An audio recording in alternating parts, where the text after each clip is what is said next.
দেখুন, বিন্দাকালীর ঘটনাতে আমি গতদিন থেকে ভিডিও ফেসবুকের মধ্যে দেখেছি, কিন্তু পুরো বিস্তারিতভাবে জানতাম না। কিন্তু এখানে আসার পরে এফআইআর কপিগুলো আমি পড়লাম, ভালো করে পড়ার পরে অবাক হলাম যে প্রশাসন এখনও পর্যন্ত নীরবতা পালন করছে কেন। শুভেন্দু অধিকারী বলছে জাগো হিন্দু জাগো। আমি এই জায়গা থেকে বলবো সমস্ত ভারতবাসী জাগো, সমস্ত মানবতার খাতিরে গোটা বাংলাবাসী জাগো। কারণ আমাদের দেশের হিন্দু মুসলমান দলিত আদিবাসী ঐক্যবদ্ধভাবে সংগ্রাম করে তবে 1947 সালে লক্ষ লক্ষ মানুষের রক্ত জীবনের বিনিময়, লক্ষ লক্ষ ছেলে মেয়েদের অনাথ এতিম করার বিনিময় তবে দেশ স্বাধীন হয়েছিল। তবেই 15 আগস্টে 1947 সালের জাতীয় পতাকা ভারতবর্ষে ওড়ে। শুভেন্দু অধিকারী সহ বিজেপির নেতাদের হুঁশ থাকা দরকার। এই জায়গা দাঁড়িয়ে আমি অবাক হয়ে গেছি যে ইমাম সাহেবের ঘরটা 9 বছর ধরে হয়েছে। আমি একজন মানবাধিকার কর্মী হিসাবে আমার কাছে কোনো জাত নেই, কোনো ধর্ম নেই, কোনো দল নেই। কে কোন দল করবে, কে কোন ধর্ম করবে সেটা তার ব্যক্তিগত ব্যাপার, তার গণতান্ত্রিক অধিকার। কিন্তু অবাক হয়ে গেলাম যে এখানটা আসার পরে ইমাম সাহেবের 9 বছর ধরে ঘরটা তৈরি হয়েছে। হওয়ার পরে সেই ঘরে আচমকাভাবে স্থানীয় জনপ্রতিনিধি অর্থাৎ মানুষ যাকে নির্বাচিত করে, যারা প্রধান সাহেব, শাসক দলের রানিং প্রধান এবং যারা মানুষকে নিয়ন্ত্রণ করে, সেই প্রশাসনের উপস্থিতিতে এমন ঘটনা ঘটে কি করে? যারা সংবিধানকে অপমান করেছে, যারা গণতন্ত্রকে হরণ করছে, গলা টিপে হত্যা করছে। ফলে আমি আপনাদের মাধ্যমে বাংলার কাছে, মানুষের কাছে বার্তা দিতে চাই, মুখ্যমন্ত্রী অবিলম্বে পদক্ষেপ এটা সঠিকভাবে নিক। যে ঘটনাগুলো ঘটিয়েছে ওই পুলিশের উপস্থিতি যখন ঘটেছে, এরা কারা?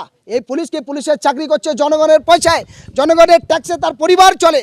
আর সেই জনগণের সঙ্গে যারা প্রতারণা করছে এমন পুলিশকে সাসপেন্ড করা উচিত। এবং মমতা ব্যানার্জি অবিলম্বে জেলা তৃণমূলের সমস্ত নেতৃত্ব দিয়ে যে প্রধানের উপস্থিতি এই ঘটনা ঘটিয়েছে সকলের সামনে ক্ষমা চাইয়ে তার পুনর্বাসনে ঘর পুনর্নির্মাণ সরকারি খরচাতে করতে হবে আমরা দাবি রাখছি। এবং দিয়ে ওই প্রধানের বহিষ্কার করতে হবে এবং এলাকার শাসক দল এবং প্রশাসনের উভয় এসে এমন ঘটনা যাতে না ঘটে তার জন্য পুনরায় আবার সঠিক পদক্ষেপ নিতে হবে। এবং এফআইআর কপির মধ্যে দেখেছি যে অভিযুক্ত মসজিদের মধ্যে ঢুকে পেচ্ছাপ করেছে, সে পরিষ্কার বলেছে যে আমাকে এটা পরিকল্পিতভাবে করানো হয়েছে। কেন? মাধ্যমিক পরীক্ষার জন্য মাইকের সাইলেন্ট হচ্ছে, যে পরীক্ষার কোনো মাইক চলা যাবে না, এমন সময় মোহন ভগবত কলকাতা হাইকোর্ট কীভাবে রায় দেয় আমি অবাক হয়ে যাচ্ছি যে তিনি কলকাতায় মিটিং করবেন আর তার মিটিংকে সাকসেস করার জন্য, ভোটের নির্বাচন করার জন্য মানুষের হিংসা চড়িয়ে হিন্দু মুসলমানের বিভাজন তৈরি করার জন্য পরিকল্পিতভাবে এই মসজিদে ঢুকানো হলো। সে নিজে অভিযুক্ত মুখে স্বীকার করছে, তারপরে পুলিশ নীরব। আর যারা নীরব ছেলে তাকে ডেকে নিয়ে মিথ্যা মামলা দেওয়া হচ্ছে। এর আগে আমরা গেছি মদারহাটে, দেখেছি অবস্থা কি। আমরা দেখেছি খোদার বাজারে একটা ভালো ছেলে, এমএ পাস ছেলে, তাকে ডেকে অন্য কেসে যুক্ত করা হচ্ছে। আর যারা প্রকৃত দোষী, যারা পেট্রোল দিয়ে ছাদ ভেঙে দিচ্ছে, ঘর ভেঙেও তার গ্রেপ্তার হলো না। অবাক ব্যাপারে কোন গণতান্ত্রিক দেশ? এটা গুজরাট নয়, এটা আপনার ইউপি নয়, এটা ত্রিপুরা নয়, মণিপুর নয়, এটা বাংলা।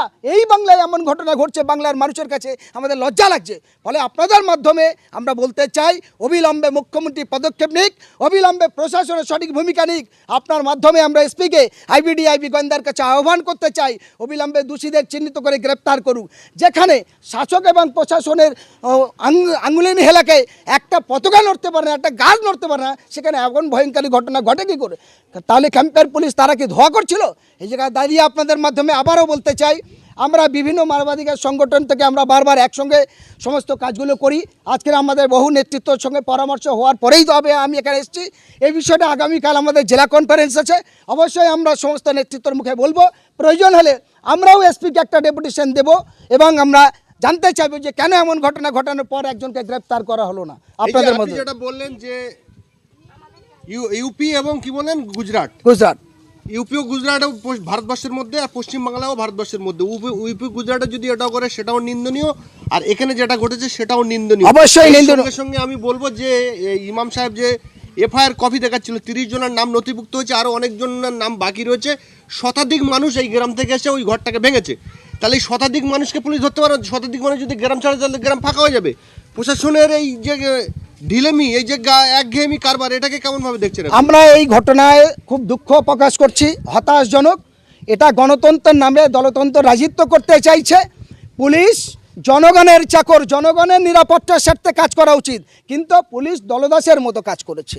আরএসএসের একটা বড় সংখ্যা বিভিন্ন প্রশাসনিক ডিপার্টমেন্টে চলে গেছে, এটা তার কিছুটা হলেও প্রমাণ, নাহলে পুলিশ জনপ্রতিনিধি থাকার পরে এমন ঘটনা ঘটার পরেও এখনও পর্যন্ত 10 জন গ্রেপ্তার হলো না কেন? এই জায়গায় আমাদের প্রশ্ন। তাই আপনাদের মাধ্যমে আমরা বলতে চাই, অবিলম্বে অভিযুক্তদের গ্রেপ্তার করতে হবে এবং দোষীদের শাস্তির ব্যবস্থা করতে হবে।